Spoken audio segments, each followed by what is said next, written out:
Ya sea que tenga que efectuar una presentación dentro de su empresa frente a una junta directiva o a un grupo de profesionales, o bien esté por presentar un trabajo de investigación o resultados de un proyecto en un sitio internacional, o finalmente dictar un curso que requiere el manejo de los medios audiovisuales. Por supuesto, hoy en día estos son los medios audiovisuales que se utilizan: una computadora o una laptop, computador u ordenador personal, y un proyector o video BIM.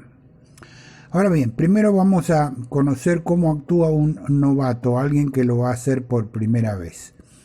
Quiere mostrar eficiencia, conocimiento, y entonces presenta una diapositiva como esta, con una animación donde va entrando cada capítulo, etcétera, etcétera. Analicemos un momento. La fotografía no aporta ningún elemento importante al contenido. Segundo, con la animación, este esquema de contenido se lleva demasiado tiempo y eso reduce el tiempo total de su presentación. Esto está muy bien para el índice de un libro, pero no para una presentación. La forma en que debe comenzar esa presentación es así: capítulo 1, de qué se trata, y arrancar la presentación. Por supuesto, previamente el título de la presentación, pero esto les da una idea de que no se puede presentar exceso de información por efecto de demostración. Hablemos de las diapositivas y empecemos por el tiempo de exposición. No es lo mismo el tiempo necesario para presentar una imagen como esta, que es un tiempo relativamente corto, pueden ser 8 o 10 segundos, porque la imagen de por sí indica de qué estamos hablando. Se trata de una tubería que va en medio de un camino de tierra, no hay más nada que decir. Sin embargo, hay diapositivas que llevan mucho más tiempo. Por ejemplo, un esquema que explica cómo se hace un estudio de suelos.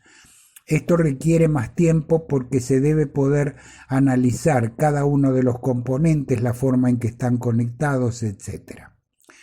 Otro caso que también lleva más tiempo es una tabla de datos, en donde la persona que está observando o recibiendo esa información tiene que revisar cada uno de los datos entendiendo qué significan. En general, máximo de 15 a 20 segundos por diapositiva es lo que se recomienda, de modo que alcanza para captar la información, no aburre y por otra parte permite que las exposiciones no sean demasiado largas. Vamos al contenido. El error de los novatos es llenar una diapositiva de palabras. Esto no es así. Una imagen vale por 100 palabras. Lo importante es que se concentren en la imagen, pero escuchen lo que usted tiene que decir. Puede ser una imagen como esta de la naturaleza, muy relajante. Puede ser un objeto como este con un pequeño texto en donde usted puede explicar de qué se trata, qué es lo que quiere decir esta imagen. Vamos al texto en sí. No se debe llenar de texto una diapositiva. Se colocan palabras clave solamente y usted explica oralmente. Si tienen mucho que leer, no escucharán sus explicaciones.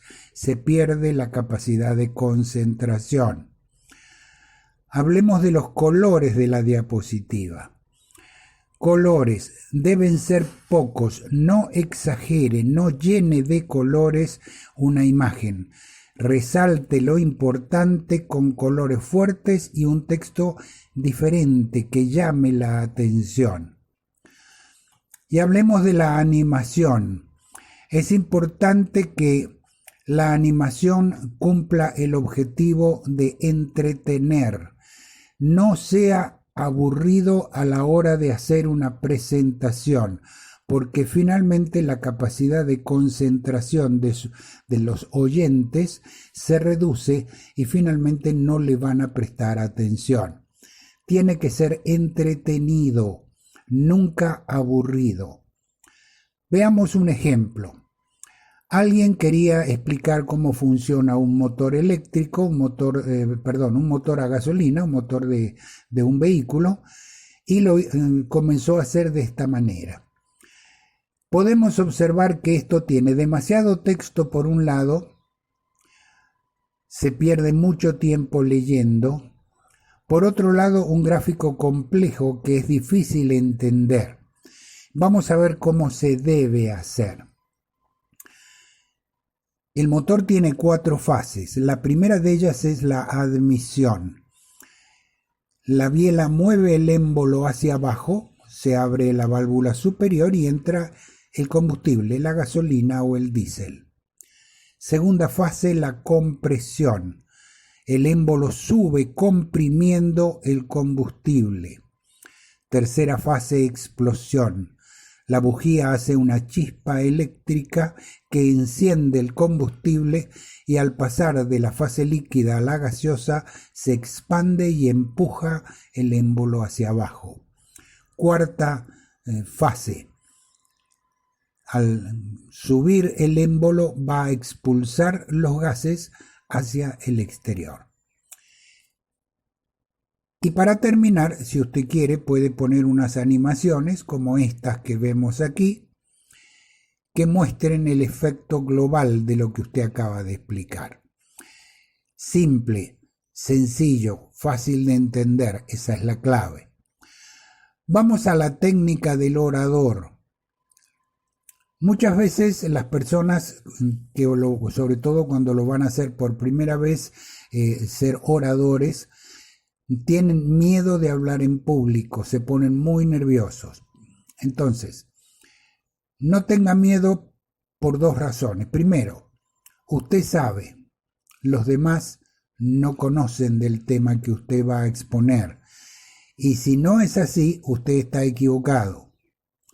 Segundo, si usted está nervioso, hay técnicas para calmar los nervios. Imagínese por un momento que todos los que están escuchándolo están desnudos. Usted es el único que está vestido. Sonría. Al sonreír expresa seguridad, manifiesta que usted tiene confianza en sí mismo. Si todavía está nervioso, lleve un señalador. Puede ser un señalador físico o un señalador láser. ¿Por qué? Porque un expositor nervioso no sabe qué hacer con sus manos. El señalador le permitirá ocupar sus manos y lo va a tranquilizar. Respecto a su relación con el público que lo oye, sea en un salón inmenso o en una sala pequeña, pasee su mirada sobre todo el público. No la fije en una persona en particular. Despierte el interés de toda su audiencia. Antes de comenzar, hay técnicas para romper el hielo, para crear un contacto con su público. Por ejemplo, ¿se oye bien desde allí atrás? No se queden con ninguna pregunta. ¿Está todo claro? Cuando alguien le haga una pregunta, siempre agradezca. Muy interesante su pregunta. Gracias por su pregunta. Aunque la pregunta pueda ser malintencionada y buscando hacerlo quedar mal, siempre capte al interrogador a su favor, agradeciéndole y destacando la pregunta. Finalmente vamos a organizar su presentación. Para eso vamos a usar el siguiente formato. Aquí junto a cada diapositiva va a poner palabras claves, no el texto completo. Usted no puede estar leyendo todo el tiempo. Ve las palabras claves que le recuerdan lo que tiene que decir y usted lo va explicando. Recuerde, un buen orador es aquel que se convence a sí mismo. una frase de Henry George Bond. El mejor crítico que usted puede tener es un niño de unos 10 años o una persona muy mayor. Ninguno de los dos sabe de lo que usted va a hablar y no conoce el tema. Si ellos lo entienden y se entretienen, usted va a ser exitoso.